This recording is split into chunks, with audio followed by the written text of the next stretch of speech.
مجھے لگتا ہے کہ فالس فلیگ آپریشن ابھی بھی کوئی ہو سکتا ہے اور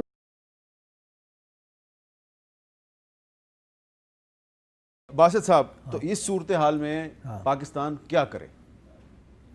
اس صورتحال میں دیکھیے، پہلے تو ہم نے ایک آج اچھا کام کیا، فارن آفس میں ایک جموں اور کشمیر سیل بنا دیا گیا، جس میں قاضی صاحب نے بالکل درست فرمایا، ہمیں اپنی ایک اگریسو ڈپلومیسی لانچ کرنی ہے۔ آئی او کے میں کیا ہوتا ہے ابھی ٹائم ول ٹیل کہ کس طرح وہاں پہ کرفیو جب ہٹتا ہے تو کس طرح ریزسٹنس ہوتی ہے، کتنے عرصے تک چلتی ہے۔ فرض کریں کہ وہ ریزسٹنس ہوتی ہے۔ ہاں دیکھیں، برہان وانی کے تقریباً شہادت کے بعد 8 جولائی 2016 کو 3 مہینے تک یہ پرابلمز رہے تھے۔ میرا سوال یہ ہے کہ فرض کریں کہ وہ ریزسٹنس پہلے بھی انہوں نے کی ہے، ابھی بھی ہم کہہ رہے ہیں جی ہوگی نہیں ہوگی، فرض کریں دوبارہ ہوتی ہے تو اس کے بعد آپ کیا کریں گے؟ وہ تو ریزسٹ کرتے جائیں گے، آپ کیا کریں گے؟ نہیں، ہم بہت کچھ کر سکتے ہیں۔ دیکھیں، ایک دو تین چیزوں کا خیال رکھنا چاہیے کہ ہم کیا کر سکتے ہیں۔ آپ کو یاد ہوگا برہان وانی جب یہ سارا معاملہ چل رہا تھا مقبوضہ جموں اور کشمیر میں، تو 18 ستمبر کو اڑی کا واقعہ ہوا تھا، جو 5 دن پہلے ہمارے وزیر اعظم اس وقت کے جو تھے، اقوام متحدہ میں تقریر تھی ان کی۔ مجھے لگتا ہے کہ فالس فلیگ آپریشن ابھی بھی کوئی ہو سکتا ہے، اور میرا اپنا ذاتی جو میری انٹیوشن ہے وہ یہ کہتی ہے کہ شاید وہ پنجاب میں ہو، ناٹ نیسیسریلی مقبوضہ جموں اور کشمیر میں اس وقت، اور وہ شاید کرتارپور کے کوریڈور کے ساتھ بھی لنک کریں اس کو۔ تو ایک خطرہ یہ بھی ہے، اس کے لیے بھی ہمیں تیار رہنا ہے کہ ایک فالس فلیگ آپریشن کر کے ایل او سی پہ سچویشن کو ایسکیلیٹ کیا جا سکتا ہے، وہ خطرہ اپنی جگہ موجود ہے۔ دوسرا، ہمیں اب سفارتی طور پہ آگے چلنا ہے۔ دیکھیں، اقوام متحدہ کی جو غیر رسمی مشاورت تھی وہ تو اب ختم ہو گئی، نہ اس کی کوئی پریس اسٹیٹمنٹ آئی۔ ہمیں معلوم ہے کہ ہمارے ساتھ بہت سے ممالک نہیں کھڑے ہوئے، اور یہ حقیقتیں ہیں جو ہمیں تسلیم کر لینی چاہیے۔ زیادہ دن یہ کہنا چاہیے کہ پاکستان کی بہت تاریخی کامیابی یا فتح ہو گئی ہے، یہ بالکل اپنے آپ کو مس لیڈ کرنے کی بات ہے میرے حساب سے۔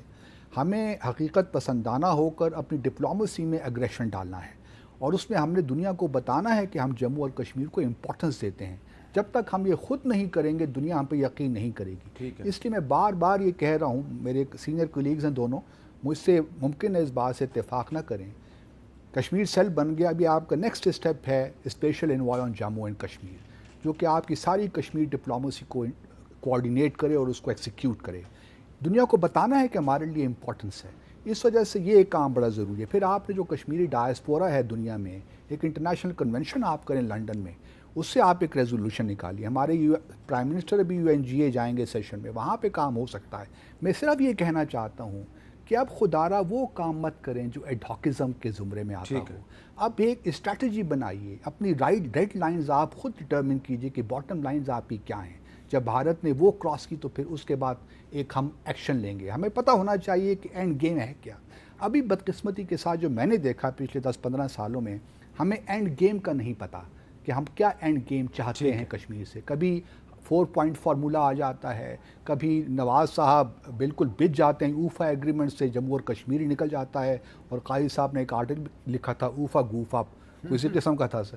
تو یہ چیزیں جو ہے نا، جو ہماری انکنسسٹنسی ہے پالیسی میں، یہ صحیح میسج ہمیں article 257 in the constitution of Pakistan جو ہے اس پہ قائم رہنا چاہیے۔ اس پہ قائم رہنا بہت ضروری ہے، اس پہ تو بالکل ایک قدم نہیں ہٹنا چاہیے۔ کاؤنٹر ہے بالکل، دیکھیں اس وقت بھارت کر کیا رہا ہے۔ نہیں، لیکن اس وقت پاکستان میں بہت سے لوگ کہتے ہیں جی out of the box solution ڈھونڈو۔ نہیں، دیکھیے، out of the box solution is the violation of article 257۔ ایک اور بڑی پتے کی بات میں آپ کو بتاؤں، دیکھیے جو یہ ری آرگنائزیشن ایکٹ آیا ہے نا بھارت میں، انہوں نے اپنا جو ان کا آرٹیکل 367 ہے، اس کے تحت اب ڈی لیمیٹیشن ہو رہی ہے جموں اور کشمیر کی، اور یہ مارچ میں الیکشن کروانے جا رہے ہیں۔ اس جو امینڈمنٹ ہوئی ہے اس 367 آرٹیکل میں، اس کے تحت جو کانسٹیٹوئنٹ اسمبلی تھی اس کو لیجسلیٹو اسمبلی میں تبدیل کر دیا ہے، جس کا مطلب یہ ہوا کہ اب وہ جہاں جا کے جب الیکشن ہو جائیں گے، اور پھر جموں اور کشمیر میں جو ایک وہاں 8 ملین کی تعداد ہے، یہاں تقریباً 5 ملین ہے، جو ڈسٹریبیوشن ہو رہی ہے ڈی لیمیٹیشن کے ذریعے،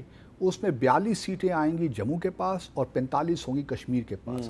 اور یہ اس وقت کوشش ان کی یہ ہوگی کہ تمام کشمیری کشمیر میں بائیکاٹ کریں، تاکہ وہاں کے ان کی پروسیس الیکٹ ہو کے لیجسلیٹو اسمبلی میں آئیں، اور پھر جو پارلیمنٹ نے ایکشن لیا اس کو وہاں سے اپروو کروا دیں۔